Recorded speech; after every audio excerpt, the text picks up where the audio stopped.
வர இருக்கக்கூடிய ஈரோடு கிழக்கு இடைத்தேர்தல், அதில் நாம் போட்டி போட போகிறோம். நம்ம போட்டி போட போகிறோம்னு சொன்னோடனே அதிமுக விலகிட்டாங்க. ஏன்னா தெரியும் கண்டிப்பாக நிச்சயமாக தோல்வி அவங்களுக்கு உறுதி செய்யப்பட்ட ஒன்றுன்னு. இது வரைக்கும் 10 தோல்வி பழனிசாமி நம்முடைய தலைவர் அவர்கள் பொறுப்பேற்ற பிறகு, தலைவராக பொறுப்பேற்ற பிறகு சந்தித்த அனைத்து தேர்தலிலும் வெற்றி. திரு எடப்பாடி பழனிசாமி அவர்கள் சந்தித்த அனைத்து தேர்தலிலும் தோல்வி. அதனால தான் நம்ம தலைவர் அவர்கள் சொன்னார்கள் 10 தோல்வி பழனிசாமி அப்படின்னு. இப்போ ஈரோடு கிழக்கு தேர்தல் முடிஞ்சுன்னா அது 10 தோல்வி பழனிசாமி இல்லை, சட்டமன்ற தேர்தலில் நிச்சயம் 11 தோல்வி பழனிசாமி ஆக போகிறார். இடைத்தேர்தலில் திமுகவை எதிர்த்து எந்த கட்சியும் போட்டியை முன்வர மாட்டேன்னெல்லாம் புறக்கணிப்பு அப்படின்னு சொல்றாங்க பிரதான எதிர்கட்சி. அது என்ன சொல்றேன், என்ன மாதிரி எதிர்கட்சிகள் அவ்வளவு பலமா இருக்காங்கன்னு அர்த்தம். டெபாசிட் வாங்குறமா வாங்கலையான்றதுல உங்களை நோக்கி போட்டி போடக்கூட நீங்கள் தகுதியற்றவர்கள் என்பதை நாங்கள் பதிவு செய்கிறோம். நீங்கள் அதாவது ஒரு போர்க்களம் என்றால் 2 வீரர்கள் துணிச்சலாக போர் செய்யணும். நீ போருக்கு வரேன் உன் போருக்கு நாங்கள் தயாராகவே இல்லை, ஏனென்றால் நீ போர் வீரனே அல்ல. அதனால் சும்மா இந்த டெபாசிட் அந்த போஸ்ட் ஆப்போசிட் எல்லாம் பேசிகிட்டு இருக்கிறதுல அர்த்தம் இல்லை. எதற்கு எல்லா கட்சிகளும் புறக்கணிக்கிறது என்பதை பற்றி கவலைப்பட வேண்டும்.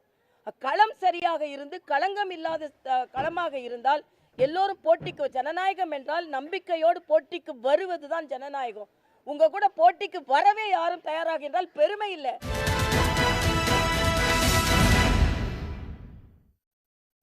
வணக்கம், இது கேள்விக்களம்.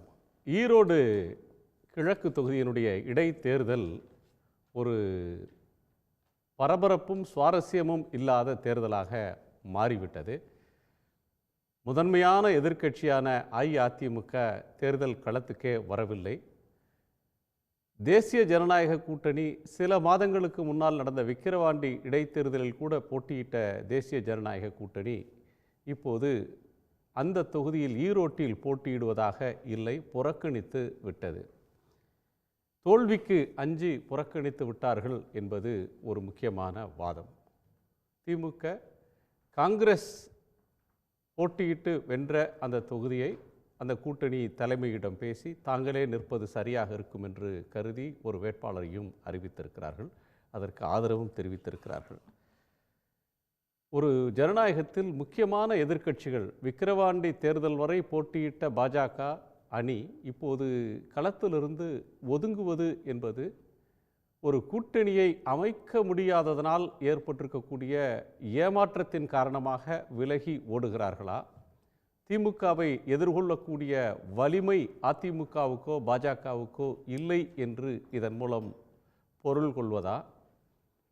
பாரதிய ஜனதா கட்சி உலகத்திலேயே பெரிய கட்சி என்று சொல்லிக்கொள்ளக்கூடிய கட்சி, வெற்றி தோல்வியை பற்றி கவலைப்படாமல் கடந்த காலத்தில் தேர்தலை சந்தித்தவர்கள் இப்போது தேர்தலை சந்திக்காமல் பதுங்குவது, புறக்கணிப்பது ஏன் என்ற கேள்விக்கு பின்னால் 2026 தேர்தலில் போட்டியிடுவதற்கு இந்த தேர்தலில் பெறக்கூடிய முடிவு அது படு மோசமான வாக்குகளை சந்தித்தால் வரும் சட்டமன்ற தேர்தலில் கூட்டணி பேச்சுவார்த்தையின் போது பலமில்லாத ஒரு கட்சியாக தேர்தலை சந்திக்கக்கூடிய நிலைமை வந்துவிடும் என்கிற அச்சம் காரணமா என்பது இன்னொன்று.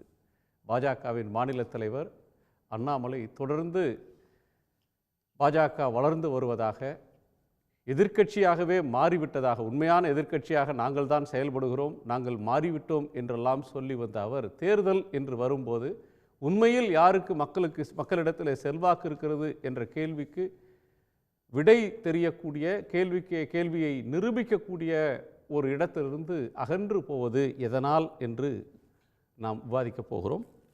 நம்மோடு திமுகவினுடைய செய்தி தொடர்பாளர் திரு சேலம் தரணிதரன் அவர்கள், வழக்கறிஞர் திரு அக்னீஸ்வரன் அவர்கள், பாரதிய ஜனதா கட்சியினுடைய செய்தி தொடர்பாளர் திரு புரட்சிக்கவி தாசன் அவர்கள், மூத்த பத்திரிகையாளர்கள் திரு ஜென்ராம் அவர்கள், திரு பீர் முகமது அவர்கள். உங்கள் அனைவருக்கும் என்னுடைய வணக்கம். பீர் முகமதோட குரல் கேட்டு நாளாயிடுச்சு, அதனால் முதல்ல அவருடைய குரலை கேட்டுருவோம். இடைத்தேர்தல்னு வந்தால் ஒரு சுவாரஸ்யமாக இருக்கும், வாத பிரதிவாதங்கள் இருக்கும், ஆட்சியின் மீதான விமர்சனங்களை வெல்கிறோமோ தோற்கிறோமோ ஆட்சியின் மீதான விமர்சனங்களை மக்கள் மன்றத்தில் சொல்வதற்கு ஒரு வாய்ப்பாக எதிர்க்கட்சிகள் பயன்படுத்தி கொள்வாங்க. தேர்தல் வெற்றி தோல்வின்றதை கவலைப்படாமல் மக்கள் மன்றத்தில் ஆளுங்கட்சிக்கு எதிராக கேள்வி கேட்பதற்கு அந்த 20 நாள் கிடைக்கக்கூடிய ஊடக கவன குவிப்புக்கு தேர்தலை பயன்படுத்துவார்கள். ஆனால் திரு எடப்பாடி பழனிசாமி அவர்களும் அண்ணாமலையும் இந்த முடிவை ஏன் எடுத்தாங்கன்னு ஒன்று. இன்னொன்று, திமுக தன்னுடைய ஆட்சிக்கு மக்கள் எந்த அளவுக்கு ஆதரவு தருகிறார்கள், மக்களுடைய ஏற்பு, அக்செப்டபிலிட்டி ரேட், அப்ரூவல் எப்படி இருக்குது அப்படின்னு பார்க்கறதுக்கான ஒரு டெஸ்ட். இதை 2 தரப்பு அல்லது 3 தரப்பு எப்படி பார்க்கிறது? புதுசாக கட்சி தொடங்கின விஜய் 2026க்கு முன்பு எதையுமே எந்த களத்துக்குமே வரதில்லை அப்படின்ற முடிவுக்கு போகிறத நீங்கள் எப்படி பார்க்குறீங்க பேர்?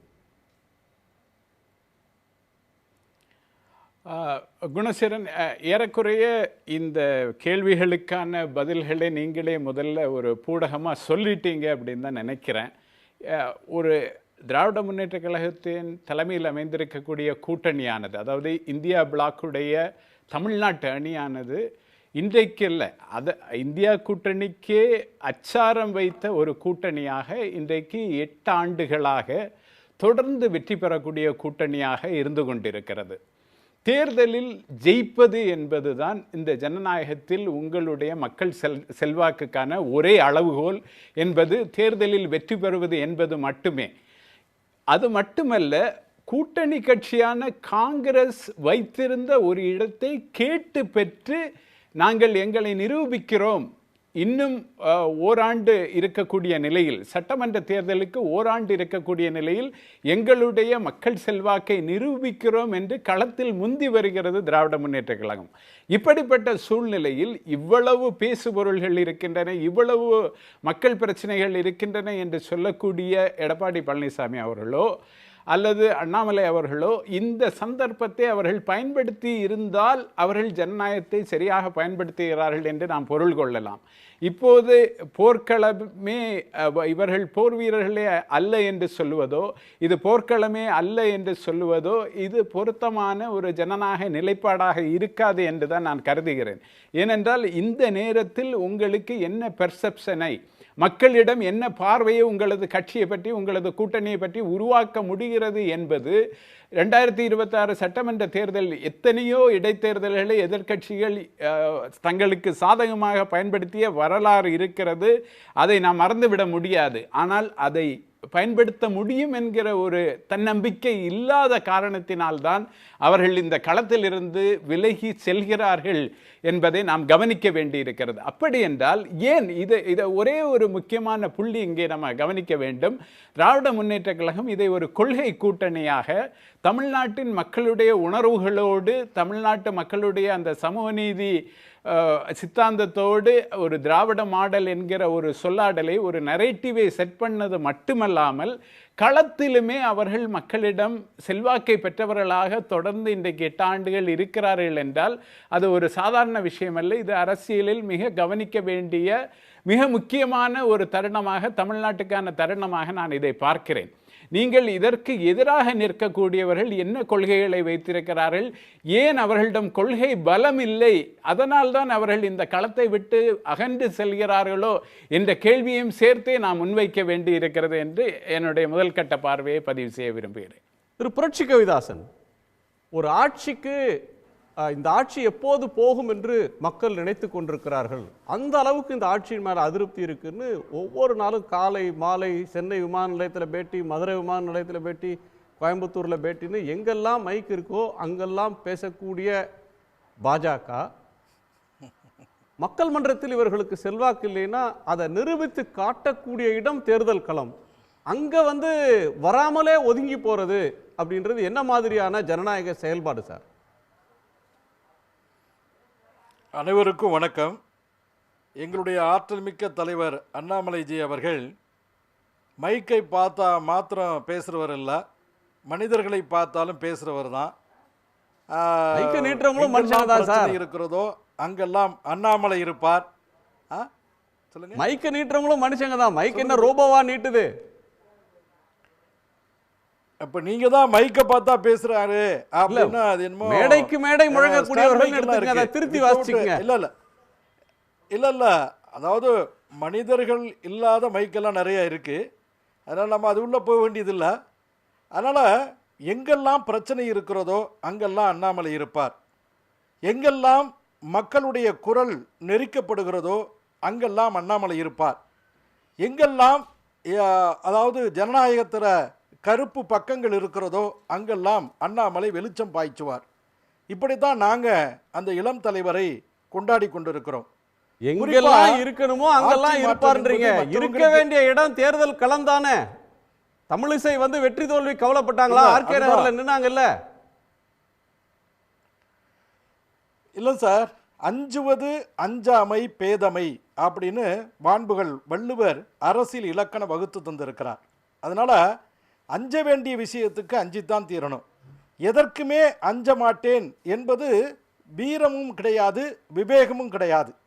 அதுதான் வீரமில்லாத விவேகம், விவேகமில்லாத வீரம் இரண்டும் முட்டாள்தனமானது, காட்டுமிராண்டித்தனமானது அப்படின்னு பசுமன் முத்துராமலிங்க தேவர் திருமகனார் சொல்லுவார். அதனால் வீரத்தோடு விவேகம் இருக்க வேண்டும். அந்த அடிப்படையில் தான் நாங்கள் வந்துட்டு திடீர்னு முடிவெடுக்கலைங்க. பாரதிய ஜனதா கட்சி மட்டும் முடிவெடுக்கலை. எனக்கு முன்பாக பேசிய சகோதரர் பீர் முகமது அவர்கள் சொன்னார்கள், இந்தி கூட்டணியை பற்றி பெருமையாக பேசினார். ஆனால் இந்தி கூட்டணி என்ன ஆச்சுன்னா, இன்றைக்கி இந்தியாவோட மறைவிடத்தில் இந்தி கூட்டணி இல்லை. தேர்தலுக்காக இணைந்தோம், தேர்தல் முடிந்தது, இப்பொழுது கூட்டணியும் உடைந்தது அப்படின்னு சொல்லி அவங்க தனி வாத்தியத்தை வாசித்து கொண்டிருக்கிறார்கள்.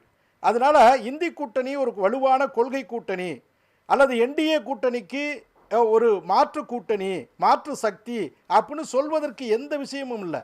இந்தி கூட்டணி ஒரு தலையில்லாத முண்டமாக இருந்தது, இப்பொழுது அந்த முண்டமும் சிதறிவிட்டது.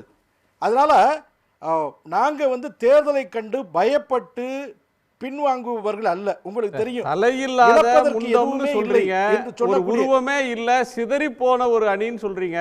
அந்த அணியை எதிர்கொள்றது உங்களுக்கு என்ன பிரச்சனை? ஜூலை 10ஆம் தேதி சார், ஜூலை 10ஆம் தேதி விக்கிரவாண்டி தேர்தல் 6 மாசத்துக்கு முன்னாடி. அதை வந்து பிஎம்கேவை களத்தில் நிறுத்துறதுக்கு முதல் அறிக்கை அண்ணாமலை தான் விடுறாரு. எங்க கூட்டணி சார்பா தேசிய ஜனநாயக கூட்டணி களம் காணும்னு. 6 மாசத்துல என்ன சார் நிலைப்பாடு மாறிடுச்சு? இல்லைங்க, அதாவது இன்னும் வந்து ஓராண்டு காலம்தாங்க. அது இந்த இடைத்தேர்தல் என்பது ஆளுங்கட்சியுடைய உரைகளாக இருக்கணும் அப்படின்னு ஆசைப்பட்டோம்.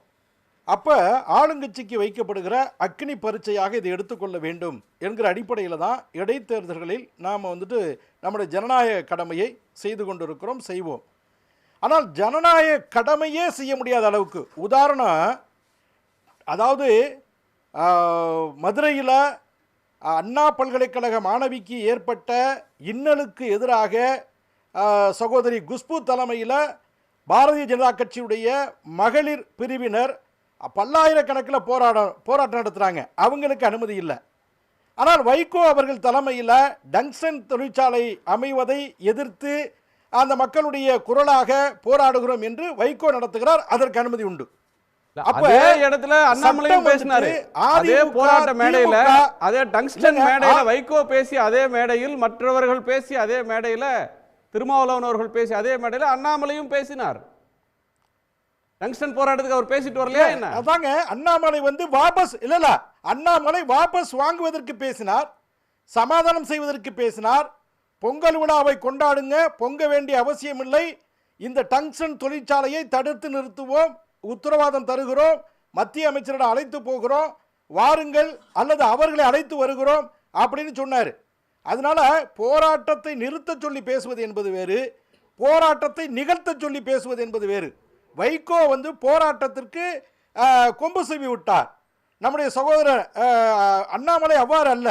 உங்களுடைய கொந்தளிப்பை, உங்களுடைய கோபத்தை, உங்களுடைய உணர்ச்சிகளை மத்திய அரசிடம் தெரிவித்து அந்த பிரச்சனையை நிச்சயமாக தீர்த்து வைப்போம் என்று தீர்வாக சென்றார். ஒன்றிய அரசிடம் எம்பிக்கள் போய் மக்களால் தேர்ந்தெடுக்கப்பட்ட மதுரையை சுற்றி இருக்கிற அத்தனை எம்பியும் போய் பெட்டிஷன் கொடுத்தாங்க, அத்தனை கட்சி தலைவர்களும் பெட்டிஷன் கொடுத்தாங்க. ஆனாலும் முதலமைச்சர் கடிதம் எழுதினாரு, சட்டமன்ற தீர்மானம் இருந்தது. அதற்கு பிறகும் அந்த ஏலத்தை ரத்து செய்யறோம், இதை செய்ய மாட்டோம்னு ஒன்றிய அரசு சொல்லல. டங்ஸ்டனை விடுங்க, இங்க வாங்க, அதாவது ஈரோட்டுக்கு வாங்க, மேலூர்ல நிக்காதீங்க சார். நான் சொல்றேன், ஈரோட்டுக்கு வாங்க. இல்ல அரிட்டாப்பட்டி பிரச்சனை எல்லாமே வரேன். நீங்க ஒரு விஷயத்தை சொன்னதுனால அதுக்கு நான் பதில் சொல்லிடுறேன்.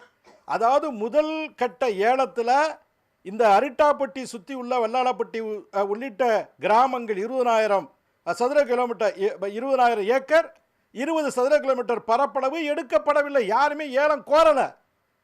அப்பொழுது கூட மற்ற மாநில அரசு தன்னுடைய அப்ஜெக்ஷனை தெரிவிச்சிருக்கலாம். இரண்டாவது கட்ட ஏலத்தில் தான் அது எடுக்கப்படுது. அதற்கு பிறகாவது ஆட்சேபனை தெரிவிச்சிருக்கலாம். ஆனால் அவங்க தங்களுடைய வேலைகளை ஆரம்பிக்க துவங்கும் போது தான் ரொம்ப லேட்டாக விழிச்சுக்கிட்டு போராடிக்கிட்டு இருக்காங்க. எனிகோ லேட்டாக இருந்தாலும் லேட்டஸ்ட்டாக தமிழ்நாடு இருக்க வேண்டும் என்று விரும்புகிறேன். அந்த பல்லுயிர் பெருக்க சூழ்நிலை, சமணர் படுக்கைகள், அந்த தொல்பொருள் எல்லாம் அங்கே இருக்கக்கூடிய பொன்விளையும் பூமியெல்லாம் பாதுகாக்கப்பட வேண்டும். அதனால் நான் அந்த விஷயத்தை விட்டுட்டு ஈரோட்டுக்கு வர்றேங்க.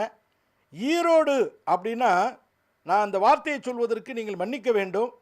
வாக்காளர் பட்டியலை பார்த்திருப்போம், கேட்டிருப்போம், வாசித்திருப்போம், அதை பற்றி பேசியிருப்போம்.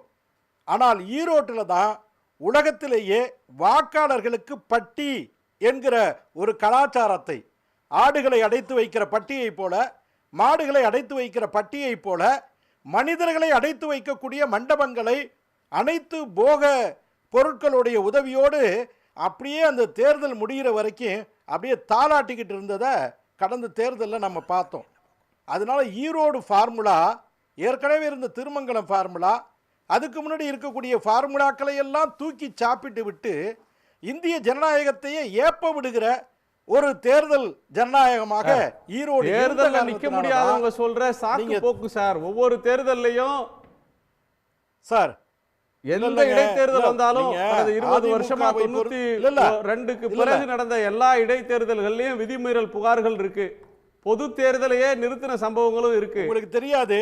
தேர்தல் என்று வந்தால் உங்களுக்கு தெரியும், நீங்க வந்து களத்துக்கு வந்து நிற்பதப்ப சரி விதிமீறல் இருக்கு அப்படின்றதுக்காக வர பொது தேர்தலை புறக்கணிச்சிருவீங்களா? அப்படி இல்லைங்க. அதே ஈரோட்ல புரிஞ்சுக்கணும். அதே அமைச்சர் செந்தில் பாலாஜி சொன்னாரு, மக்கள்லாம் விழிப்புள்ளவர்கள், வாக்காளர்களை இழிவுபடுத்தாதீங்க, பட்டிலாம் யாரும் போடல, என்ன ஆடு மாடா அடைச்சு வைக்கிறதுக்கு எந்த இடத்திலும் யாரையும் பூட்டிலாம் வைக்கல. நீங்க வந்து கூட்டம் பேசினா கேட்கறதுக்கு ஆள் இல்லைன்றதுக்காக ஆளுங்கட்சி மேல ஏன் புகார் சொல்றீங்க அப்படின்னு திமுக தரப்புல, அமைச்சர்கள் தரப்புல அதுக்கு பதில் சொன்னாங்க. இப்ப இதே புகார் வந்து நாளைக்கு விதி மீறுவாங்கன்றதுக்காக பொது தேர்தலை புறக்கணிச்சிருவீங்களா? இல்லை, வருத்தத்தோடு ஒரு உண்மையை நான் பதிவு செய்கிறேன். நான் புதுக்கோட்டையில் கடந்த முறை இடைத்தேர்தல் நடக்கும் பொழுது காமராஜபுரம் வாக்காளர்களுக்கு தலா 1000 ரூபாய் கொடுத்தாங்க. காந்தி நகர் வாக்காளருக்கு தலா 500 ரூபாய் கொடுத்தாங்க. உசிலங்குளம் வாக்காளர்களுக்கு பணம் கொடுக்கல. உடனே 2000 பேர் வந்துட்டு ரோட்டில் உட்காந்து போராட்டம் நடத்துனாங்க.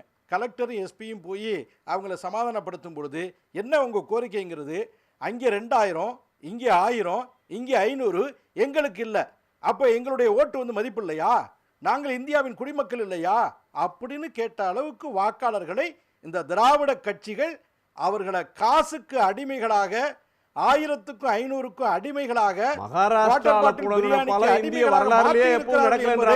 நடந்து முடிஞ்ச மராட்டிய சட்டமன்ற தேர்தலில் பொது தேர்தலில் ஓட்டுக்கு 5000 ரூபாய் கொடுத்தாங்கலாம் கூட ஊடகத்துல செய்திகள் வந்தது. இந்திய வரலாறுலேயே இல்லாத அளவுக்கு மகாராஷ்டிரால தேர்தல்ல பணம் புழங்கியது. இல்லங்க சார், பணக்கார மாநிலங்கள்ல பணம் புழங்குது. கர்நாடகால தேர்தல் வந்தா புழங்குறது. கேரளா மட்டும்தான் சார் எக்ஸெப்ஷன். ஆந்திரால, கர்நாடகால, தெலுங்கானால, தமிழ்நாட்டுல தேர்தல் நேரத்தில் பணம் செலவிடப்படுகிறது. இதுல சார் இல்ல இதுல என்ன செலக்டிவா ஏன் சார் வரீங்க? மகாராஷ்டிரால என்ன நடந்தது அதையும் பேசுங்க. அதான் நான் சொல்றேங்க. 3 விஷயங்களை முன்னிலைப்படுத்தி தேர்தலை நாங்கள் புறக்கணிச்சிருக்கோங்க. ஒன்று, misuse of machinery, government machinery துஷ்பிரயோகம் ஆகும். ஒட்டுமொத்த தமிழக அரசாங்கமும் அந்த இடைத்தேர்தலில் இறங்கும். ஒட்டுமொத்த அமைச்சர்களும் அந்த இடைத்தேர்தலில் இறங்குவாங்க. ஒட்டுமொத்த எம்எல்ஏ, எம்பி அவ்வளவு பேரும் மாவட்டங்களும் வட்டங்களும் அங்கே இறங்குவாங்க. இந்த மாதிரி மெஷினரியும் அரசியலும் கூட்டு சேர்ந்து அங்கே இறங்கும். ஒன்று. மற்றொன்று மணி பவர், மூன்றாவது மசில் பவர். அப்போ 3M, money power, muscle power, misuse of machinery, இந்த 3ஐயும் தடுப்பதற்காக ஒரு இருட்டு அத்தியாயம் எழுதப்பட வேணாம். நீங்களே ஜெயிச்சுக்கீங்களே, கிரவுண்டில் ஆளே இல்லைங்க சார், உங்களை எதிர்க்கிறதுக்கு ஆளே இல்லை. ஒரு வரலாற்று சிறப்புமிக்க வெற்றியை திமுக பெற்றதாக பீற்றிக் கொள்ளுங்களே. யார் வேணாங்கிறா? போட்டியே இல்லாம ஜெயிச்சோம், எங்களை எதிர்த்து போட்டியிடுறதுக்கு ஆளே இல்லை அப்படின்னு நீங்க பெருமை பீற்றுங்களே. அரசு எந்திரத்தை துஷ்பிரயோகம் செய்வாங்க, பணத்தை வாரி இறப்பாங்க, ஆள் பலத்தை கொண்டு வெல்லுவாங்க. அந்த இடத்துக்கு நாங்கள் வரலன்னு சொல்றாரு பிஜேபி. ரொம்ப ஒரு வியப்பாக இருக்குது. ஏன்னா தேர்தல் பத்திரம் மூலமாக 12,000 கோடி காசு போனதே பாஜக கட்சி தான்.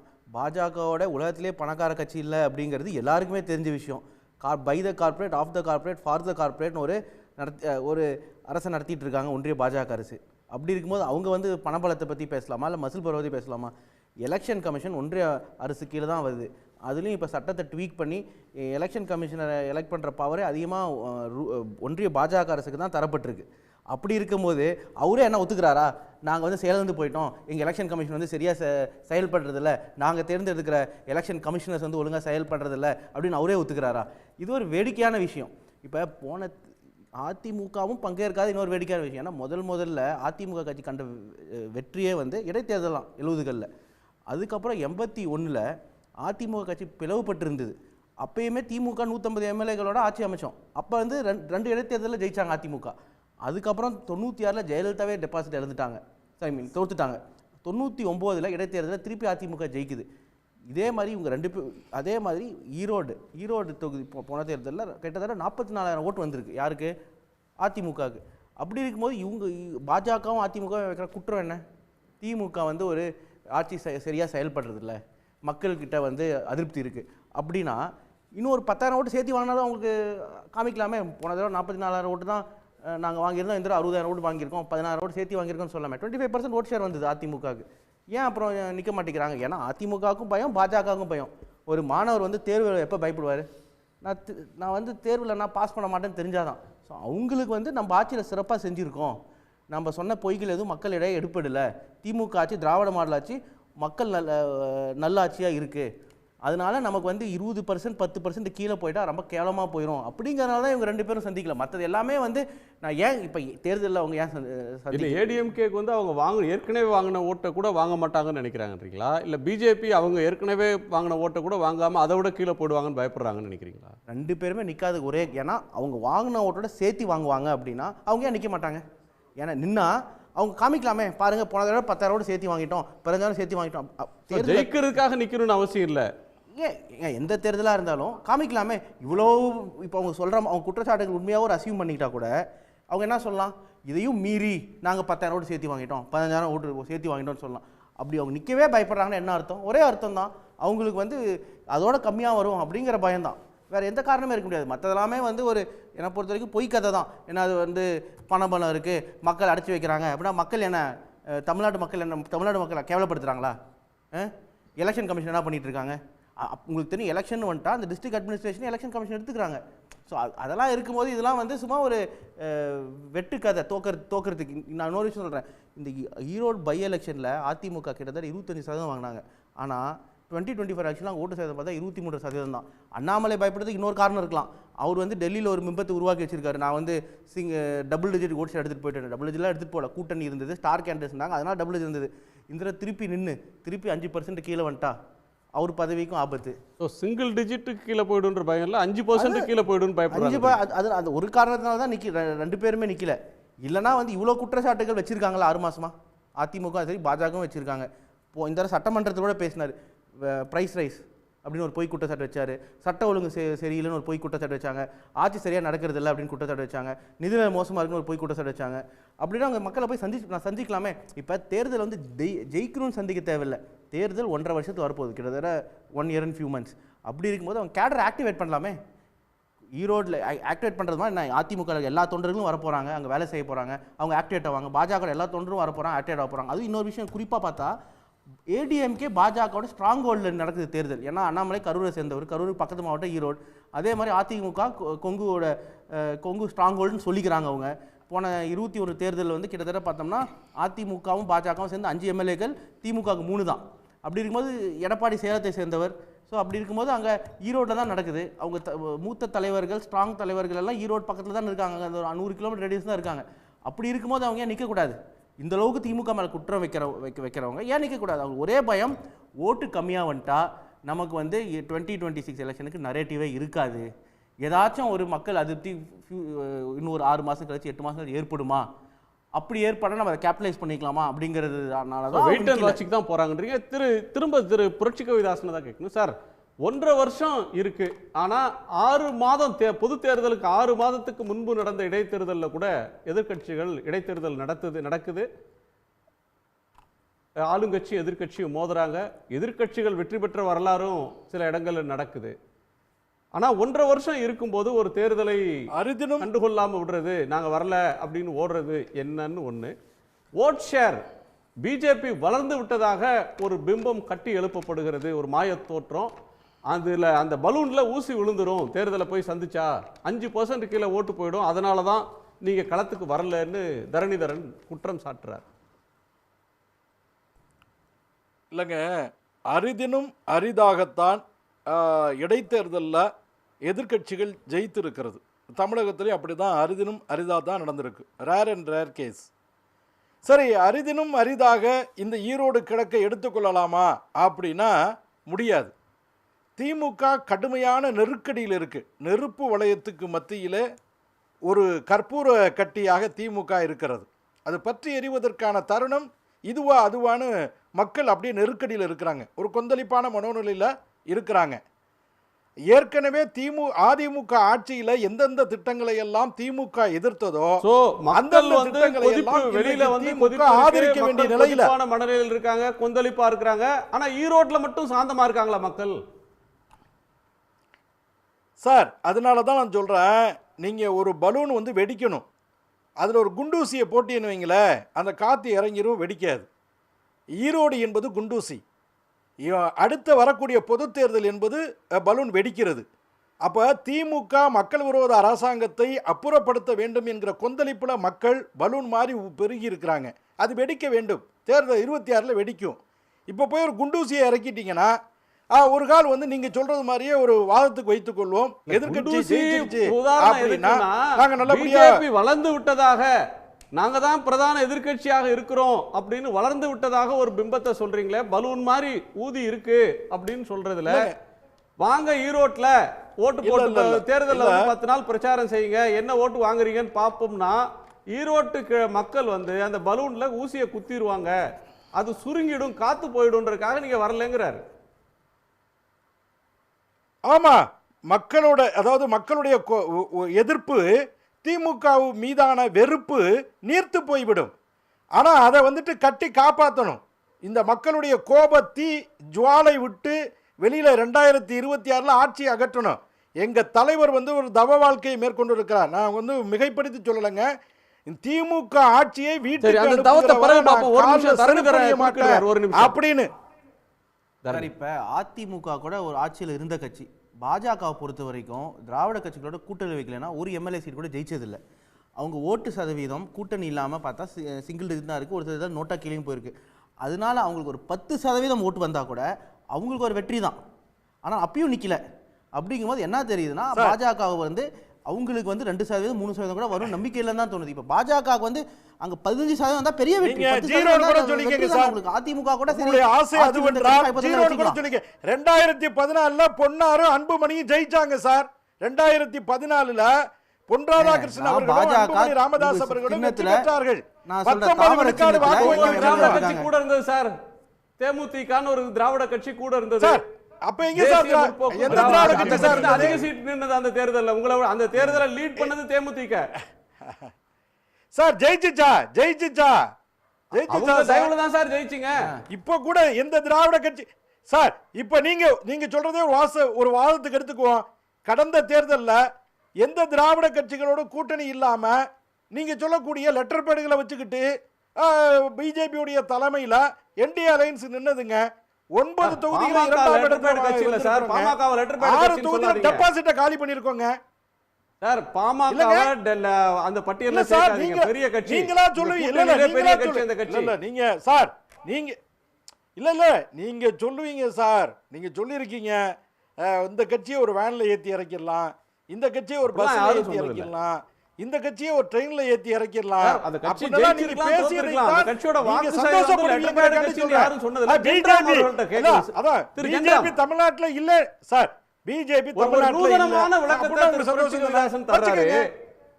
திமுக ஆட்சியின் மீதான வெறுப்பும் நெருப்பும் அப்படியே அணைஞ்சு போயிடும், நீர்த்து போயிடும். இடைத்தேர்தலில் நாங்கள் நின்று ஒரு மாதிரி தோத்துட்டோம்னா அது நீர்த்து போயிடும். மக்களோட கோபம் அப்படியே வடிகால் ஆயிடும், வடிஞ்சிரும்.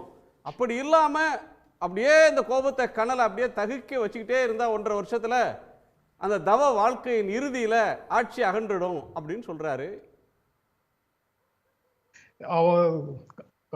வெறுப்பு நெருப்பு அதெல்லாம் விட்டுருவோம். கொஞ்சோண்டு அதிருப்தி இருந்தா கூட அதை அறுவடை செய்வதற்கு களத்துக்கு ஓடி வருவார்கள் எதிர்க்கட்சியினர். ஆனா இங்க திமுக காங்கிரஸுக்கு பதிலாக நாங்களே போட்டியிடுகிறோம்னு அறிவிப்பு வந்த நாள்ல இருந்து காங்கிரஸ் கட்சி, விசிக, கம்யூனிஸ்டுகள், அதுக்கப்புறம் இன்னும் சிறு சிறு கட்சிகள் எல்லாமே திமுக வேட்பாளரை ஆதரிக்கிறோம் அப்படின்னு சொல்றாங்க. ஆனா திமுக அணிக்கு எதிராக இருக்கக்கூடிய சக்திகள் எல்லாமே புறக்கணிப்புன்னு விலகி விலகி ஓடுறாங்க. இதுல இருந்தே அவங்க என்னென்னலாம் சொல்லிட்டு இருந்தாங்களோ அதெல்லாம் உண்மை இல்லை. ஆட்சிக்கு எதிரான உணர்வு மக்களிடத்துல இருக்குன்னு சொன்னாங்க, சட்டம் ஒழுங்கு சரியில்லைன்னு சொன்னாங்க, பெண்களுக்கு பாதுகாப்பு இல்லைன்னு சொன்னாங்க. உண்மையிலேயே இந்த மாதிரி உணர்வுகள் மக்களிடம் இருப்பது உண்மையாக இருந்தால் திமுகவுக்கு எதிராக எல்லா கட்சிகளும் போட்டிக்கு வந்திருக்கும். இந்த 11% வாங்கின இடத்துல இருந்து 13 ஆகணும், 15 ஆகணும் அப்படிங்கிற போட்டி மனப்பான்மையோட பாஜக வந்திருக்கும். ஆனா அதிமுக போட்டியிடவில்லைன்னு சொன்ன உடனேயே பாஜகவுக்கு ஒரு ஜெர்க் வந்துடுச்சு. அவங்களும் போட்டியிலிருந்து விலகி போகிறார்கள். ஏன்னா அதிமுக போட்டியிடாமல் இருந்தால், பாஜக மட்டும் போட்டியிட்டால் விக்கிரவாண்டியில என்ன நடந்ததோ அதுதான் நடக்கும். அதிமுகவினுடைய அடிமட்ட தொண்டர்கள், அல்லது தொண்டர்கள்னு சொன்னா அதிமுக ஒருவேளை வருத்தப்படலாம், அதிமுகவுக்கு வாக்களித்த பொதுமக்கள் திமுகவுக்கு ஓட்டு போட்டாலும் போடுவாங்களே தவிர இவர்களுக்கு போட மாட்டார்கள் அப்படிங்கிற உண்மையை விக்கிரவாண்டி உணர்த்தியது. அதுதான் நடக்கும் அப்படிங்கிறது ரொம்ப உறுதியா தெரிஞ்சதுனால அவங்க எல்லாருமே விலகி செல்கிறார்கள். அதிமுக ஒதுங்கிடுச்சு, பாஜக ஒதுங்கிடுச்சு, விஜயோட தேவைக்கா ஒதுங்கிடுச்சு. நாம் தமிழரை திமுகவுக்கு எதிராக நிறுத்தி பெரியாருக்கு எதிராக நாம் தமிழர் ஒருங்கிணைப்பாளர் பேசுகின்ற பேச்சுக்களுக்கு ஒரு அக்செப்டன்ஸ் கிடைத்திருப்பது போல ஒரு தோற்றத்தை உருவாக்குவதற்கு பாஜக முயல்கிறது. சொந்தமாக அவர்களால செய்ய முடியாத ஒரு வேலையை நாத்தக மூலமாக செய்யறதுக்கு அவங்க முயற்சி செய்யறாங்க. அவர்களுடைய கேடஸை மறைமுகமாக சீமானுக்கு வாக்களிக்க செய்வார்கள். சீமான் கடந்த காலத்துல பெற்ற வாக்குகள் 10,000 ஓட்டு வாங்கியிருந்தாருன்னா 12,000 ஓட்டு வாங்கினாலும் அவர் இந்த பேச்சுக்கு பிறகு செல்வாக்கோடு தான் இருக்கிறார், அதிகமாக வாக்குகளை வாங்கி இருக்கிறார். அதனால அவர் பேசியது எல்லாமே ஏற்கப்பட்டிருக்கிறது தமிழ்நாட்டுல அப்படின்னு ஒரு புதிய அவதூறு நேரேட்டிவை செட் பண்றதுக்காக எல்லாரும் களத்தை விட்டுட்டு ஒதுங்கி போய் சீமானை மட்டும் ஆதரிக்கிறது அப்படிங்கிற முடிவுக்கு சேர்ந்திருக்கிறார்கள். இதுல ஒரு கெடு வாய்ப்பாக அதிமுகவும் அந்த பேண்ட் வேகன்ல போய் முதல்லயே போய் ஏறி உட்கார்ந்துருச்சு அப்படிங்கிறது தான் கண்ணு முன்னாடி தெரியும். 2 பாயிண்ட் இருக்கு நீங்க சொல்றதுல. பாஜக போட்டியிட்டால் பாஜகவுக்கு அதிமுக தொண்டர்கள் வாக்களிக்க மாட்டார்கள், அந்த ஓட்டும் வராது, எதுவும் செல்லாது, அந்த தொண்டர்களும் வேற திமுக ஓட்டு போட்டா என்ன பண்றது அப்படின்னு பயந்து விக்கிரவாண்டியில் அது மாதிரி நடந்துருச்சு அப்படின்னு பயந்து 5 பிஜேபி ஒதுங்கிட்டு தான் சொல்றீங்க. பிஜேபி தொண்டர்கள் எப்படி நாத்தாக்காவுக்கு ஓட்டு போடுவாங்க? ஒரு புள்ளிக்கு வந்துட்டாங்களா இப்போ? அதாவது திமுகவுக்கு எதிராக ஒரு பிம்பத்தை கட்டமைப்பதற்கு அவங்க முயற்சி செய்யறாங்க. இப்போ தீம் பார்ட்னர் அப்படின்னு வேற இப்போ பிஜேபியில இருந்து தானே கிளைம் பண்றாங்க. சீமான் எங்களோட தீம் பார்ட்னர் அப்படின்னு டாக்டர் தமிழிசை சொல்றாங்க. அவர்கள் வாக்களிப்பது திமுக அல்லது அதிமுக அல்லது இங்கு ஒரு சமூக நீதி பார்வை, பகுத்தறிவு பார்வை, இதெல்லாம் தமிழ்நாட்டில் இருப்பதற்கான ஆரிஜின், அதனுடைய வேர் பெரியார் அப்படின்னு சொன்னா, பெரியாருக்கு எதிரான உணர்வை யார் பேசுகிறார்களோ அவர்களை தோளில் தூக்கி செல்வதற்கு பாஜக தயாராக இருக்கிறது. அதனாலதான் ஒரு ஆதரவான ஒரு சர்க்கிளை உருவாக்குகிறார்கள். அந்த சர்க்கிள்ல மேலிருந்து தகவல்கள் அந்த சர்க்கிள்ல வருது, அந்த சர்க்கிள்ல இருந்து இவர்களுக்கு பாஸ் ஆகுது. ரஜினிகாந்தை சந்தித்ததற்கு பிறகு சீமான் ரொம்ப தீவிரமாக இந்த விஷயங்களை பேசுகிறார்னு ஒரு இன்டர்பிரேஷன் இருக்குது நடக்கக்கூடிய நிகழ்வுகளை பார்க்கும்போது. அதுக்கப்புறம் ஆளுநர் மாளிகையிலேயும் திமுகவுக்கு எதிராக பேசக்கூடியவர்கள் அனைவரையும் அங்கு அவருடைய சந்திப்பு, ஆளுநரோட சந்திப்புகளும் நடக்குது. இது எல்லாமே என்ன விதமான விளைவுகளை களத்தில் கொண்டு வருகிறது அப்படின்னு பார்த்தா, ஒரு ஸ்கிரிப்டட், அதாவது திட்டமிட்டு உருவாக்கப்பட்ட ஒரு நாடகத்தை தற்செயலாக நிகழ்வது போல நிகழ்த்தி கொண்டிருக்கிறார்கள். அவங்க கூட்டம் போட்டு, மாவட்ட செயலாளர்கள் கூட்டம் போட்டு அதிமுக முடிவெடுக்குது. கோர் கமிட்டி மீட்டிங் போட்டு பிஜேபி முடிவெடுக்குது. யாரையுமே கூப்பிட்டு எந்த முடிவும் எடுக்காம நாங்க 2026 தான் முதல் முறையாக தண்ணிக்குள்ள கால் எடுத்து வைப்போம் அப்படின்னு தவேக சொல்லுது. ஆனா எல்லாரும் ஒரே முடிவை தான் செயல்படுத்துகிறார்கள் அப்படிங்கிறது இதுல இருக்கக்கூடிய ஒற்றுமை. அந்த ஒற்றுமையான புள்ளி தற்செயலானது போல நம்மை நம்ப சொல்கிறார்கள். ஆனா அது எல்லாமே திட்டமிடப்பட்ட ஒரு ஸ்கிரிப்டாக தெரியுது. அதை செயல்படுத்தி கொண்டிருக்கிறார்கள் அப்படின்னு பெரியார் மீதான சீமானினுடைய அவதூறு அப்படின்றதுக்கு அந்த இழிவான வசைக்கு பின்னாடி இந்த ஈரோடு தேர்தல் அப்படின்ற ஒன்று அதுக்கு பின்னாடி இருக்கு. அதை மனதில் வைத்துக்கொண்டு பிஜேபியோட புறக்கணிச்சிட்டு பிஜேபியோட ஓட்டை வாங்கிறதுக்கான முயற்சி அப்படின்னு நீங்க எந்த அடிப்படையில் முடிவுக்கு வர்றீங்க? ஏன்னா அவங்க வந்து இப்போ பிஜேபியோட தீம் பார்ட்னர் சீமான் அப்படின்னு பிஜேபி சொல்லுது. இப்போ பிஜேபியினுடைய ஸ்போக்ஸ் பர்சன் சொல்றாரு, டாக்டர் தமிழிசை சொல்றாங்க. அதற்கு பிறகு அவர்களுடைய தமிழ் தேசியம் அப்படிங்கிற முழக்கமும் தமிழ் தேசியத்துக்கான விளக்கமும் படிப்படியாக மாறி இப்போ பாரதிய ஜனதா கட்சியினுடைய குரலை எதிரொலிக்கக்கூடிய நிலைக்கு நாம் தமிழரும் மாறிக்கொண்டே வருகிறது. இது எல்லாவற்றையும் பார்க்கும்போது அதிமுகவும் இதற்குள்ள நாம் எந்த விதத்திலையும் அந்த அவங்களுடைய பிஜேபியினுடைய அஜெண்டாவுக்கு நாம் குறுக்க நின்று விடக்கூடாது அப்படின்னு அவங்களும் ஒதுங்கி போகிறார்கள். அழுத்தம் திருத்தமா சொல்றீங்க. பொதுவா டீம் பார்ட்னர், ஸ்டேஜ் பார்ட்னர், இன்னொரு பார்ட்னர், காஸ்டியூம் பார்ட்னர், இதெல்லாம் ஒரு பக்கம் இருக்கும். இதெல்லாம் விட முக்கியமானது டைட்டில் ஸ்பான்சர். மொத்த ஈவெண்ட்டுக்கும் ஒரு மேஜரா ஸ்பான்சர் பண்ற டைட்டில் ஸ்பான்சர் அப்படின்னு ஒண்ணு இந்த இதுல இருக்கணுமே. ஆமா, என்டையர் ஸ்பான்சர்ஷிப் வந்து அதிகாரம் எங்க குவிந்திருக்கிறதோ அங்க இருந்து தான் இருக்க முடியும். வேற யாருக்கும் அதற்கான பவர் இல்லை. நமது நண்பர் புரட்சி கவிதாசன் சொன்ன மாதிரி மணி பவராக இருந்தாலும் சரி, மசில் பவராக இருந்தாலும் சரி, மிஷினரி பவராக இருந்தாலும் சரி, எல்லாமே வலிமையான இடம். இது தவிர பிளஸ் இன்னும் 2 எம் சொல்லலாம், மீடியா பவரும் சேர்த்து இருக்கிறது எல்லாமே பாரதிய ஜனதா கட்சியிடம் தான். அது உலகத்திலேயே மிகப்பெரிய கட்சி, உலகத்திலேயே மிகப்பெரிய பணக்கார கட்சி, சட்டவிரோதமாக நன்கொடைகளை வசூலிக்கிற சட்டத்தை கொண்டு வந்து ஒரு ஊழலை சட்டமயமாக்கிய கட்சி. அப்படி வசூலித்த பணத்தை வைத்து ஒரு லெவல் பிளேயிங் ஃபீல்டு இல்லாம தேர்தலை எதிர்கொண்ட கட்சி இன்றைக்கு தேர்தலுக்கு இலக்கணங்களை சொல்லிக் கொண்டிருக்கிறது அப்படின்னா அது அதை விட நகைப்புக்குரியது வேற எதுவுமே இல்லை. இப்போ போர் வீரன் இல்ல திமுக. 2025 நடக்கக்கூடிய இடைத்தேர்தலில் போர் வீரன் இல்லை. இவர்களோடு போட்டியிடுவதே வீரம் இல்லை. இவர்கள் வந்து கோழைகள், முறைகேடுகளின் மூலமாக தேர்தலை எதிர்கொள்பவர்கள் அப்படின்னு இன்றைக்கு வீரத்தோடு பேசக்கூடியவர்கள் 2026 திமுகவை நேர்மையான வீரர்கள்னு நம்பி களத்துக்கு வருவாங்களா? இல்ல 2026 பொது தேர்தலையும் புறக்கணிப்பார்களா? சார் ஜென்ராம் சார், பொதுவா வந்து ஏடிஎம்கே தான் இதுல பேசு பொருளா இருக்கணும். பிஜேபி வந்து தமிழ்நாட்டு அரசியல்ல ஒரு பிரைமரி பிளேயர் கிடையாது. ஏடிஎம்கே அதனுடைய ஸ்ட்ராங் ஹோல்டில் நிற்காம போகிறது அப்படின்ற ஒன்று ரொம்ப முக்கியமாக விவாதிக்கப்பட வேண்டிய ஒன்று. அப்போ இனி வருங்காலங்களில் எந்த இடைத்தேர்தலுமே அந்த கட்சி போட்டியிடாதா? அப்படி போட்டியிடலை அப்படின்ற ஒரு கட்டத்தில் தான் அடுத்தவங்க போட்டியிடுறாங்களா, இன்னொருத்தவங்க போட்டியிடுறாங்களான்ற ஒரு பேச்சு வருது. இப்போ ஏடிஎம்கே களத்துக்கு வந்திருந்தால் மீது எதுவுமே நீங்கள் சொல்கிற எந்த தியரியுமே ஒர்க் அவுட் ஆகிருக்காதே. ஆமா, உண்மைதான். அவங்க ஒதுங்கி போறதுல இருந்து தான் எல்லா விவாதங்களுமே ஆரம்பிக்குது. எடப்பாடி பழனிசாமி முதலமைச்சரானதற்கு பிறகு அல்லது எடப்பாடி பழனிசாமி பொதுச் செயலாளரானதுக்கு பிறகு தமிழ்நாடு எத்தனை தேர்தல்களை சந்திச்சிருக்குது? அத்தனை தேர்தல்களிலையும் தோல்வி தானே. ஏதாவது ஒரு தேர்தலில் வெற்றி பெற்று இருக்குதா? திமுக தலைவராக அல்லது திமுக முதலமைச்சராக, தமிழ்நாடு முதலமைச்சராக மு.க. ஸ்டாலின் பொறுப்பேற்றதுக்கு அப்புறம் எத்தனை தேர்தல்கள் வந்திருக்குது? அத்தனையிலும் அவர்கள் வெற்றி பெற்றிருக்கிறார்கள். அதனால் அந்த தொடர் வெற்றி திமுகவுக்கு இருக்கும் சூழல்ல இங்கு போய் தோற்றுவிடக் கூடாது அப்படின்னு ஒரு எச்சரிக்கை உணர்வோட எடப்பாடி பழனிசாமி புறக்கணிக்கிற முடிவுக்கு வருகிறார் அப்படின்னு தான் நான் நினைக்கிறேன். அது போக போட்டி இவங்க என்னதான் பேசினாலும் எல்லாருமே இந்த 2வது இடத்துக்கு தான் போட்டியிடுகிறார்கள். அதுல வந்து ஒருவர் போட்டியிடவில்லை என்றால் திமுகவை எதிர்த்து போட்டியிடுவதற்கு பாஜகவுக்கு ஒரு அச்சம் இருக்கு. அவங்க பாஜக அதிமுக போட்டியிட்டால் கூட இவங்களும் போட்டியிடுவாங்க.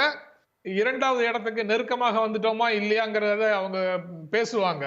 இப்போ 2024 மக்களவை தேர்தல் முடிஞ்சதுக்கு அப்புறம் இவ்வளவு காலமாக நம்ம தொலைக்காட்சிகளில் வரக்கூடிய பிஜேபி உறுப்பினர்கள் என்ன பேசுறாங்க, ஸ்போக்ஸ் பர்சன் என்ன பேசுறாங்க, எங்களுடைய வாக்கு சதவீதம் அதிகரிச்சிருக்குது, அதிமுக இத்தனை இடங்கள்ல 2வது இடத்துக்கு போயிருக்குது, இத்தனை இடங்கள்ல 3வது இடத்துக்கு போயிருக்கு, இத்தனை இடங்கள்ல டெபாசிட் போயிருக்குது அப்படின்னு அவங்களுடைய பேச்சு, போட்டி, நேரேட்டிவ்ஸ் எல்லாமே அதிமுகவை சுற்றியே இருக்குது. அதிமுகவை உடைப்பதும் சிதைப்பதும் தான் அவர்களுடைய முதன்மையான நோக்கமாக இருக்கு தமிழ்நாட்டுல. ஏற்கனவே சிரோன்மணி அகாலி அப்படி ஒரு நிலைமை இருந்ததுன்னா அதிமுக தன்னை இன்சுலேட் பண்ணிக்கிறது, தன்னை தற்காத்து கொள்வதற்கு அல்லது தன்னுடைய பலவீனத்தை கையை விரிச்சு காட்டாம இருக்கிறதுக்கு இந்த தேர்தல் களத்துக்கு போகாம இருக்கிறது தானே ராஜதந்திர ரீதியில் அந்த கட்சிக்கு நல்லது. இல்ல, அது போகாம இருக்கிறது, மேலும் அது கிளியர் ஆகாம இருக்கு, அந்த ஃபிஸ்ட் மூடி இருக்கு. அவங்க போட்டியிட்டு தங்களுடைய செல்வாக்கை 2வது இடத்துல நாங்க தான் இருக்கிறோம் அப்படிங்கிறத அவங்க நிரூபிச்சிருந்தாங்கன்னா பிஜேபியினுடைய குரல் கொஞ்சம் இறங்கி ஒலிக்கும். மீண்டும் இறங்கி அடிச்சு துவம்சம் பண்ணி திமுகவுக்கு பக்கத்திலேயோ அல்லது திமுகவை வீழ்த்தியோ நின்றுந்தா நாங்க தான் எதிர்கட்சின்னு யாருமே பேச முடியாத இடத்துக்கு அந்த கட்சி தள்ளிரும்.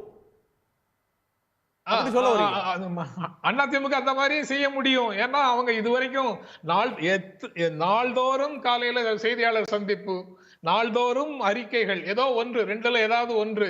எடப்பாடி பழனிசாமி ஊடகங்கள்ல இடம்பெறாத நாளே இல்லை. தொடர்ந்து அவ்வளவு தூரம் ஆட்சிக்கு எதிரான உணர்வு மக்களிடம் இருக்கிறது, அந்த உணர்வை நான் வெளிப்படுத்துகிறேன்னு சொல்லி பேசினாரு. அவ்வளவு பேசியவர் இன்று திடீரென்று பின்வாங்கி செல்வதற்கு என்ன காரணம்? அக்னிட்டே கேட்டுருவோம். அக்னியோட முழக்கத்தை கேட்டுருவோம். சரி, என்ன அக்னி ஏன் நிக்கல? இவங்களும் நிக்காத எப்படி புரிஞ்சுக்கிறீங்க? பிஜேபி நிக்கும்னு எதிர்பார்த்தாங்க. அட்லீஸ்ட் தமாகவோட தலைவர் ஜி.கே. வாசனாவது அவருடைய தளபதி யுவராஜை நிறுத்துவாருன்னு பார்த்தாங்க. அப்படி யாருமே நிக்கலையே சார். அதாவது ஒட்டுமொத்த தமிழ்நாட்டில் இருக்கக்கூடிய சிக்கலையும் ஒரு கேள்வியில் என்கிட்ட போட்டிங்க பாருங்க சார். இதுதான் சார் உங்க திறமை அது. அதனால அந்த கேள்விக்கு நான் பதில் சொல்றேன். எல்லா கேள்விக்கும் சொல்லுவீங்க, அப்புறம் என்ன இருந்தாலும் சார் மொத்தம் கஷ்டம் சார். ரொம்ப கேள்வி கேட்டீங்க சார். ஒரே கேள்விதான். தமாக, பாஜக, அதிமுக, தேமுதிக ஏன் இந்த கட்சிகள்லாம் நிக்கலை அப்படின்னு கேட்குறீங்கன்னா, தமிழ்நாட்டில் திராவிட முன்னேற்ற கழகம் ஆட்சிக்கு வந்ததற்கு பிறகு எல்லாமே ஒரு எலெக்ஷன் மோட்லேயே தான் திமுக மக்களை வச்சிருக்குது. இப்போ காரைக்குடியில் செட்டிநாடு வீடுகள்லாம் பார்த்தீங்கன்னா பெரிய வீடாக இருக்கும். இந்த பக்கம் நுழைஞ்சா அந்த சைடு வெளியேறலாம். பல அறைகள் இருக்கும். ஆனால் வெளியில் பார்த்தீங்கன்னா வீட்டுக்குள்ளே யாருமே இருக்க மாட்டாங்க, பூட்டி வச்சுருப்பாங்க. என்னப்பா ஆளை காணா அப்படின்னா, நாங்கள் இல்லைப்பா வெளிநாட்டுக்கு போயிட்டாங்க, ஏதோ கோயில் கோலம் ஏதோ நல்லது கெட்டதுனா வந்துட்டு போவாங்க அப்படிங்கிறது மாதிரி திமுக பெரிய கூட்டணி வச்சிருக்குது, பல கட்சிகளை வச்சிருக்குது. எலெக்ஷன் மோட்லேயே 2019 2025 வரைக்கும் மக்களை வச்சிருக்கிறாங்களே ஒழிய, நான் கேட்க வேண்டிய 2 கேள்வி சார். சார் ஒன்று சார் இப்போதான் சார் ஆரம்பிச்சேன். ஒன்று என்ன சந்தேகம்னா, எனக்கு அதில் ஒரு 5 ஆண்டு காலம் நிறைவு அடைந்ததற்கு பிறகும் ஏன் உள்ளாட்சி தேர்தலை திமுக நடத்தல? உடனே அடுத்த கேள்வி, நண்பர் சேலம் தரணிதரன் என்ன சொல்லுவார்னா, இல்ல நீதிமன்றம் மறுவரையறை சொல்லிருச்சு. திரு எடப்பாடி பழனிசாமி முதலமைச்சராக இருந்த போது இதே உள்ளாட்சி தேர்தல் சரியா பின்பற்றப்படவில்லை, விதிமுறைகள் பின்பற்றப்படலன்னு சென்னை உயர்நீதிமன்றத்துக்கு போய் நீதியரசர் கிருபாகரன் ஜே அதற்கு தடையாணை கொடுத்தார். ஆக எதிர்க்கட்சியா இருக்கிற போது திமுக உள்ளாட்சி தேர்தலை நடத்தாமல் இருப்பதற்கு திட்டமிட்டது. இன்றைக்கு ஆளுங்கட்சி ஆனதற்கு பிறகு உள்ளாட்சி தேர்தலை நீங்க தான் 3 அடுக்கில் வெற்றி பெற்றுட்டீங்களே, ஆனாலும் நீங்க மறுவரையறை செய்யல அப்படின்னா, ஏன்னா நீங்கள் உள்ளாட்சி நீங்க ஈரோடு கிழக்குல என்னென்னமோலாம் வார்த்தைங்க எல்லாரும் சொன்னாங்க, ஓடுறாங்க, பயப்படுறாங்க, ஒளியிறாங்க. சரிங்க, நீங்க நல்லாட்சியை நடத்துறீங்கன்னு வச்சுக்கோங்க. நான் கேட்பது, தமிழ்நாட்டில் அங்க நீங்க இந்த யாரும் வரல அப்படின்னா என்ன அப்படின்னா, இது வந்ததனால என்ன ஆட்சி மாற்றம் வந்துட போதா? திரு சந்திரகுமார் வெற்றி பெற்றார் என்றே நீங்கள் அறிவித்துக் கொள்ளுங்கள். 100% வெற்றி பெற்றீங்க. இந்த லாஜிக் லாஜிக் இல்ல சார். விலைவாசி குறைக்க போறீங்களா, வரியை குறைக்க போறீங்களா? இந்த லாஜிக் நான் கேக்குறேன். எந்த பிரயோஜனமும் இல்ல. ஆட்சி மாற்றம் வரப்போதா இல்ல திரு மோடி அவர்கள் ஜிஎஸ்டி குறைக்க போறாரா? அப்பா ஒரு செகண்ட், ஈரோட்ல வெட்டி வெட்டுறாங்க, பாஜக போலப்பா சொல்ல போறாரா? இதே லாஜிக் ஈரோடு கிழக்குல EVKS இளங்கோ நின்ன போவோம் ஆட்சி மாற்றம் வந்துட போதா? EVKS ஜெயிச்சாலும் தோத்தாலும் ஆட்சி மாற்றம் வந்துட போதா? GST மாற்றம் வரப்போதா? அல்லது புயல் டிசம்பரில் வர்றது வராமல் போதா? இது எல்லா லாஜிக்கும் பொருந்தும்.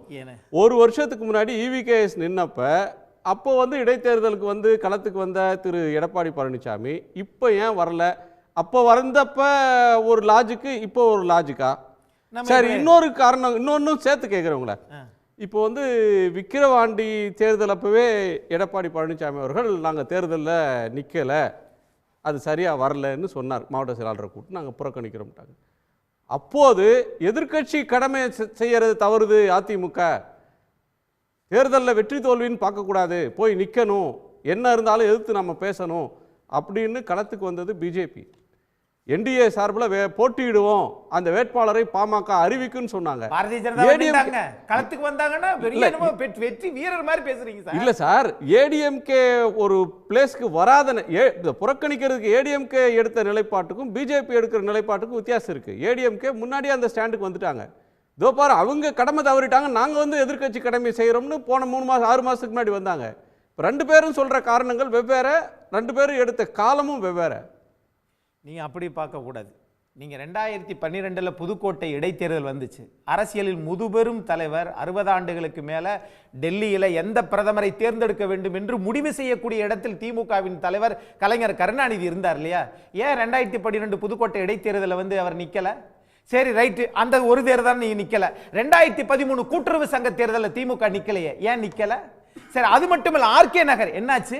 எதிர்க்கட்சி அந்தஸ்தை விட்டுருச்சே திமுக, என்னாச்சு? 10 ஆண்டு காலம் ஆட்சிக்கே வரலையே திமுக, என்னாச்சு? 40 நாடாளுமன்ற தொகுதியில் ஒரு தொகுதி கூட திமுக வெற்றி பெற முடியலையே, என்னாச்சு? ஆக வாழ்க்கைன்றது சக்கரம் போல அரசியலும் ஒரு சக்கரம் தான்.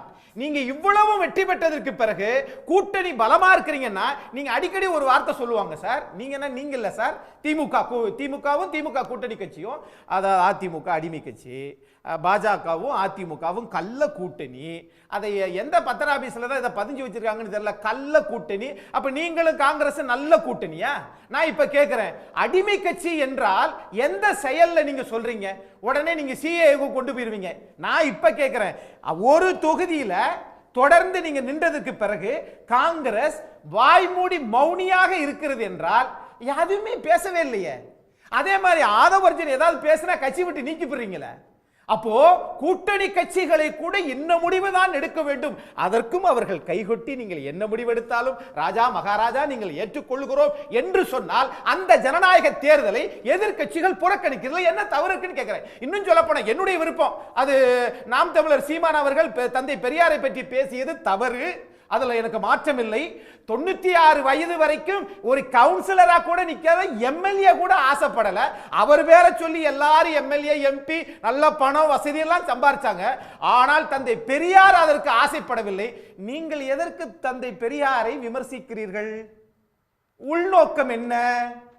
கொஞ்ச நாளைக்கு முன்னாடி சங்கி என்றால் நண்பன் என்று சொல்லுகிற போது அந்த பாதை பிரிஞ்சிருச்சு, தமிழ் தேசியம் பேசல, அப்பயே நான் புரிஞ்சுக்கிட்டேன். ஆனால் இன்றைக்கு அப்பயே உங்களுக்கு ஏதாவது தோணி இருக்கு? எனக்கு நான் ஒவ்வொரு அரசியல் கட்சி தலைவர்கள் பேசுவதையும் மனதில் ஏற்றி படிப்பதுதான் என் முதல் வேலை. அப்புறம் கோர்ட்டுக்கு போக மாட்டேன்னு சொல்லி கேட்டாதீங்க சார், அதான் என் முதல் வேலை, இது 2வது வேலை. இப்ப நான் கேட்பது, அப்பயே நினைச்சேன், ஏன் இவர் தமிழ் தேசியம் என்று பேசுகிற போது திராவிடன் என்றால் திருடன், கரெக்ட், நீங்க என்ன யோகியமா? சங்கி என்றால் நண்பன் என்று எந்த அதிகாரத்தில் இருக்குது? ஆனா இப்ப தந்தை பெரியாரை பத்தி பேசுறீங்களே, நீங்க அவரை போர் வாழ்ந்து விட்டு எந்த அரசியல் அதிகாரத்துக்கும் நான் வரவில்லை சார், தமிழ்நாட்டினுடைய எழுச்சி தமிழ்நாட்டுடைய முன்னேற்றமே எங்களுக்கு தேவை என்று சொல்லியிருந்தால், இங்க பாருங்களேன், இவங்களெல்லாம் எதுக்க முடியாதத இன்னைக்கு மரியாதைக்குரிய பாஜகவினுடைய மூத்த தலைவர் ராஜா அவர்கள் சொல்லுகிறார். நான் திரு சீமான் அவர்கள் சொன்னதை நான் ஆதரிக்கிறேன். அர்ஜுன் சம்பத்தை பாராட்டிட்டார், தம்பி நான் சொன்ன இடத்துக்கு வந்துட்டாருன்னு சொல்லி அர்ஜுன் சம்பத்தை பாராட்டிட்டார். சரி, அதனால என்ன ஈரோடு கிழக்குல வெற்றி பெற போறீங்களா? அதனால இப்ப நான் கேட்பது, என்னை பொறுத்தளவில் திமுகவினுடைய நற்செயல்கள் தமிழ்நாட்டில் குறைவு. ஆகையினால நான் இப்ப இங்க எதிர்பார்ப்பது, நாம் தமிழரும் இப்படி நான் யோசிக்கிறேன். அவங்க நிக்கட்டும் நிக்காம போட்டோம் அது இருக்கட்டும். ஆனால் நாம் தமிழரும் நிற்கவில்லை என்றால் இது இந்த அரசாங்கத்திற்கு என்ன செய்தியை மக்கள் சொல்லுகிறார்கள் என்று பொருள். சார், ஜெயலலிதா வந்து ஆர்கே நகரில் 2-3 முறை நின்னாங்க. ஜெயிலுக்கு போயிட்டு வந்து நின்னாங்க, பதவி போய் நின்னாங்க, இடைத்தேர்தலாம் வந்தது. அவர் தான் ஜெயிப்பார்னு எல்லாருக்கும் தெரியும். ஆனால் எதிர்க்கட்சிகள் வந்து நிற்காமல் போயிட்டாங்களா என்ன? பிஜேபி நிற்காமல் போச்சா, திமுக நிற்காமல் போச்சா, டெபாசிட் போகும் வரும் அதை பற்றி கவலைப்பட்டாங்களா? ஒரு நிமிஷம் தரணி கேட்டார், அதுக்கு சேர்த்தே பதில் சொல்லிருங்க. தரணி இல்லை இவர் என்ன சொல்கிறாரு, திமுக ஒரு தேர்தல் நிற்கல, 10 வருஷம் ஆட்சியில். நான் சொல்கிறது நம்ம ஆட்சியில் 10 வருஷம் இல்லை, 1976 89 வரைக்கும் ஆட்சியில் இல்லை. ஆனால் கட்சின்னு இயங்குச்சு சரிங்களா. கட்சி மீட்டிங் நடந்தது, தேர்தலை சந்தித்தோம். ஏதோ ஒரு 50 தேர்தலில் ஒரு தேர்தல் சந்திக்காமல் இருந்திருக்கலாம், ஆனால் தேர்தலை சந்தித்தோம். தொடர்ந்து திமுக எந்த கொள்கை குரல் கொடுப்போமோ அந்த கொள்கைக்கு நம்ம குரல் கொடுத்துட்டே இருந்தோம். 11 சரி 21 வரைக்கும் குரல் கொடுத்து தான் இருந்தோம். ஆனால் இப்போ யூஜிசி குரல் கொடுத்தாரா? எடப்பாடி கொடுக்கல. ஆளுநர் விஷயம் குரல் கொடுத்தாரா? கொடுக்கல. புரோஹித் ஆளுநராக இருந்தபோது அவர் நான் வந்து இன்ஸ்பெக்ஷன் பண்ணும்போது அப்போ எதிர்க்கட்சி தலைவராக இருந்த முதலமைச்சர் குரல் கொடுத்தா தப்பு அப்படின்னாரு. ஸோ இங்கே அதிமுக கட்சி எதுக்கு எக்ஸிஸ்ட் ஆகுதுன்னே தெரியாமல் இருக்குது. இப்போ அதிமுக கட்சி வந்து திமுக எதிர்த்து ஆரம்பித்த கட்சி, ஆனால் திராவிட எதிர்த்து ஆரம்பித்த கட்சி கிடையாது. அதுவும் பெரியார் வழியில் வந்த கட்சி தான். ஆனால் இப்போ அதிமுக கட்சி எதுக்கு இருக்குது அப்படிங்கிறதே தெரியாமல் போயிடுச்சு. அதனால தான் அவங்களால தேர்தல் சந்திக்க முடியாத சூழ்நிலை இருக்காங்க. நீங்க இப்படி சொன்னாலும் அவர்களுக்கு 2026 நோக்குன ஒரு வியூகம் இருக்கும். இப்போ போய் நம்முடைய பலத்தை, நம்முடைய எல்லா ஆயுதங்களையும் இப்போ போய் கையில் போட தேவையில்லை. இதெல்லாம் நம்ம அப்படியே வச்சுருந்தோம்னா, பலவீனத்தை வெளிப்படுத்தாமல் வைத்திருந்தால் எதிர்காலத்தில் ஒரு கூட்டணி உருவாகும், ஆட்சிக்கு எதிராக ஒரு உணர்வு வந்தால் அது அதிமுக பை டிஃபால்ட் ஓட்டாக வரும். அப்போ இந்த மொத்த எனர்ஜியும் அப்போ வந்து இறக்கலாம் அப்படின்ற ஒரு கால்குலேஷன் இருக்கலாம். ஒரு இடைவேளைக்கு பிறகு நம்ம பேசலாம். ஈரோடு கிழக்கு இடைத்தேர்தலை பாஜக கூட்டணி புறக்கணிப்பதாக அண்ணாமலை அறிவித்திருப்பது எதை காட்டுகிறதுன்னு நேயர்கள் முன்னாடி ஒரு கேள்வியை முன் வச்சிருக்கோம். டெபாசிட்டை மிச்சப்படுத்துவதற்காக தேர்தல் நிற்கலையா? 2026 தேர்தல் வியூகம் ஒன்று அமைச்சிருக்கிறாரு அதனாலயா? அல்லது அதிமுகவும் புறக்கணிச்சதுனால நாமளும் புறக்கணிச்சிருவோன்ற முடிவுக்கு பிஜேபி வந்துருச்சா அப்படின்ற கேள்வியை நேயர்கள் முன்னாடி வைத்திருக்கிறோம். நீங்களும் வாக்களிக்கலாம். கிழக்கு இடைத்தேர்தலை பாஜக புறக்கணிப்பதாக அண்ணாமலை அறிவித்திருப்பது எதை காட்டுகிறதுன்ற கேள்வியை நேருக்கு முன்னாடி வைத்திருந்தோம். அந்த விடையை பார்த்துவிட்டு நாம் தொடர்ந்து விவாதிக்கலாம். டெபாசிட்டை மிச்சப்படுத்துவதற்காக போட்டியில் இல்லை என்று 82% பேரும், 2026 தேர்தல் வியூகத்துக்காக இந்த புறக்கணிப்பு என்று 13% பேரும், அதிமுக புறக்கணித்ததால் பாஜகவும் புறக்கணித்து விட்டது என்று 5% பேர் கருத்து தெரிவித்திருக்கிறார்கள். இந்த நேயர்களுக்கு நன்றி. நிறைவு சுற்று சுருக்கமாக திரு பீர் முகமது, உங்கள் நிறைவு சுற்று ரொம்ப சுருக்கமாக. மிக முக்கியமாக ஒரு கொள்கை தெளிவும் நல்லாட்சியும் களமாடுதலும், இந்த 3 அம்சங்களில் இன்னைக்கு திமுக தலைமையிலான கூட்டணி என்பது தொடர்ந்து எல்லா சுற்றுகளையும் வெற்றி சுற்றுகளாக மாற்றிக்கொண்டிருக்கிறது. இதற்கு முன்னால் நிற்பதற்கு ஒரு பெரிய ஒரு அச்சம் இன்றைக்கு எதிர்க்கட்சிகளுக்கு வந்திருக்கிறது. அதைத்தான் நாம் இன்றைக்கு களத்தில் பார்த்து கொண்டிருக்கிறோம். ஈரோடு கிழக்கிலும் அதுதான் யதார்த்தமாக இருக்கிறது என்பதுதான் எனது பார்வை.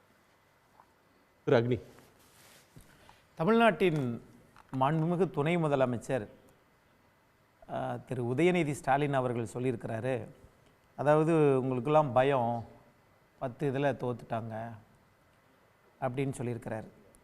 நீங்கள் வெற்றி அடைஞ்சிக்கிட்டே இருக்கிறீங்க, திமுக வெற்றி அடைகிறது, ஆனால் தமிழக மக்கள் தோத்துக்கிட்டே இருக்கிறாங்கன்னு தான் நான் பார்க்குறேன். ஏன்னா எல்லா தேர்தலில் வெற்றி பெறுவது எப்படி என்கிற யுக்தியை 10 ஆண்டுகளுக்கு பிறகு உட்காந்து யோசித்து அதை வேலையை செய்கிறீங்க. ஆனால் தமிழ்நாட்டு மக்களுக்கு ஏதாவது ஒரு வரியை கூட நீங்கள் குறைத்ததாக சரித்திரமில்லை. ஏற்றாமல் இருந்தால் இன்னும் சந்தோஷம், உங்களை கையெடுத்து நாங்கள் கும்பிட்றோம். ஆகையினால எது நடந்தாலும் இப்போ அங்கே மாற்றம் வரப்போவது இல்லை. இவைகள் எல்லாமே தேர்தலில் இது பண்ணிக்கிறட்டும். இன்னொன்று விஷயம் சார், ஒரு தலைவன், ஒரு மகத்தான ஒரு தலைவன், புரட்சி தலைவர் பொன்மனச்செம்மல் உலகத்திலேயே அந்த ஒரு மனிதரை பற்றி தான் 5000 புத்தகங்களுக்கு மேலே உலகத்தில் புத்தகம் எழுதியிருக்கிறார்கள். அப்போ இதுவே மிகப்பெரிய சாதனை.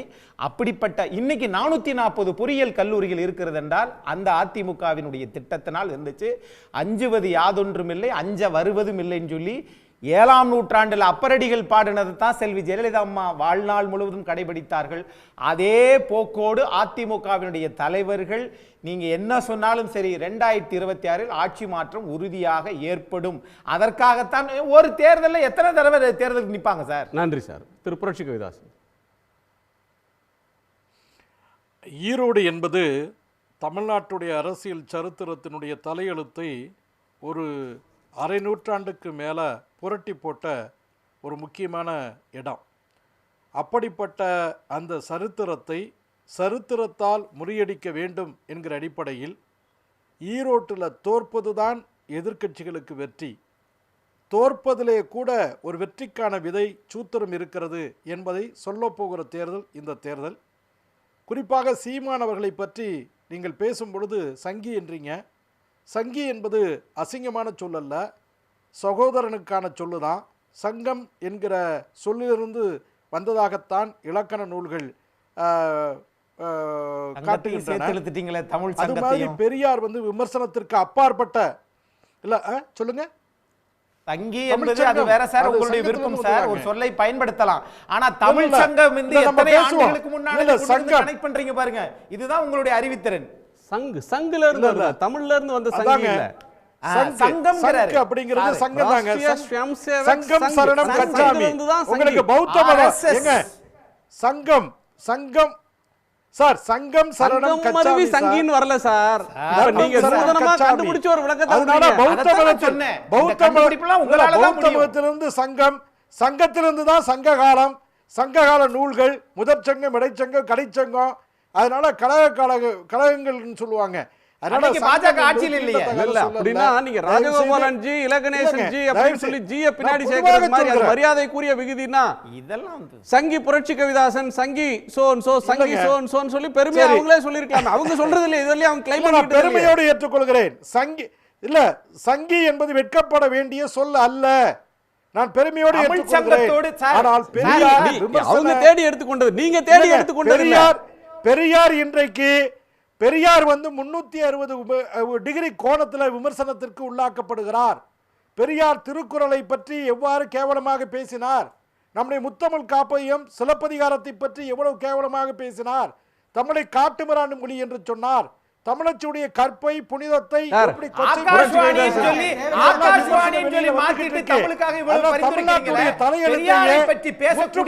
மாற்றி போடுகிற தேர்தல் இந்த தேர்தலுங்க.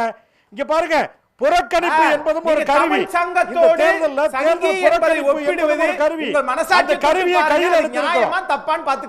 திரு புரட்சி கவிதாசன் பெரியாரை பற்றி பெரியாரும் விரும்புவார், பெரியாரின் தொண்டர்களும் விரும்புவாங்க. 360 டிகிரில நீங்க எல்லாம் அதை விட முப்பரிமாணத்தை தாண்டி எந்த பரிமாணத்துலனாலும் விமர்சிக்கலாம். விமர்சனம் என்றது தர்க்கபூர்வமாக ஆதாரபூர்வமா இருக்கணும். நீங்க சொல்ற எதுவுமே புதுசு இல்ல. 70 வருஷமா பேசிட்டு இருக்கிறது பெரியார் வாழ்ந்த காலத்திலையும் பேசி அதுக்கு பதில் சொல்லி புளித்து போன விமர்சனமும் செழித்து போன ஒன்று. புதுசா என்ன இத்தனை நாள் உங்க தரப்புல இருந்து பேசிட்டு இப்ப உங்களுக்காக ஒருத்தர் பேச வந்திருக்கார், அவ்வளவுதான் வித்தியாசம். நன்றி. அறிவிக்கப்படாத உண்மை எதுவோ ஏற்றுக்கொள்ளப்படாது. பாட்டு பாடினவர் தாங்க பெரியாரு. இந்திய திருநாட்டினுடைய சுதந்திர திருநாளை கருப்பு ஆட்சிக்கு வரல, ஆட்சிக்கு வரல, நிறைய பணம் சேர்க்கல, அவர் சொத்தை தானே கொடுத்து போறாரு. ஆட்சிக்கு வந்து ஆட்டை போட்டாரா சார்? உரிமை இருக்கிறது. ஜிஎஸ்டி கொண்டு வந்தாரா சார்? எங்களுக்கு உரிமை இருக்கிறது.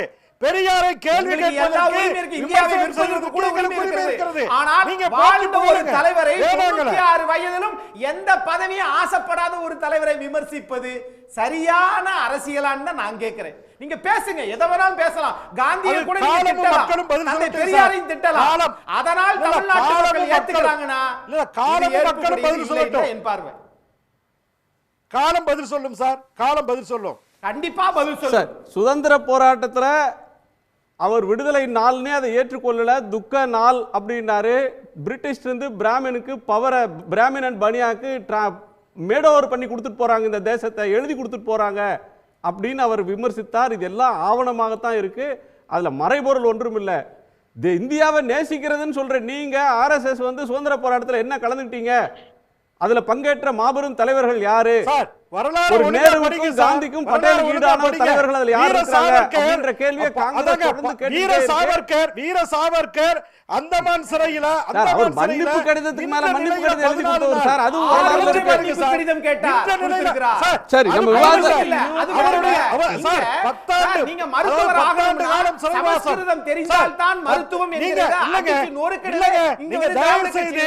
அந்தமான் சிறையோடு பின்னி பிணைந்திருக்கிற வீர சாவர்கருடைய வரலாற்றை உங்களுக்கு அவர் வீரம் என்றால் தந்தை பெரியார் நாட்டுக்கு வீரர், அவ்வளவுதான். தமிழ்நாட்டுக்கு வீரர். அப்படிதான். நீங்க உங்க தலைவரை பாருங்க, இங்க தமிழ்நாட்டு மக்கள் தந்தை பெரியார் வீரரா சிலுவையில அறைஞ்சு கொன்னுட்டாங்க.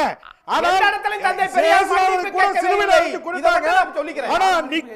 தந்தை பெரியார் பெரியாரோ திராவிட கட்சி தலைவர்களோ எந்த இடத்துல ஐயா என்ன மன்னிச்சிருங்க என்ன விட்டுருங்கன்னு எந்த இடத்துல எந்த தலைவனும் கேட்கல. தமிழ்நாட்டு மக்களுடைய உரிமைக்காகத்தான் போராடினாங்கன்னா நான் அதை பின்பற்றுறேன். நன்றி நன்றி. பேசலாம் சார். திரு ஜென்ராம்.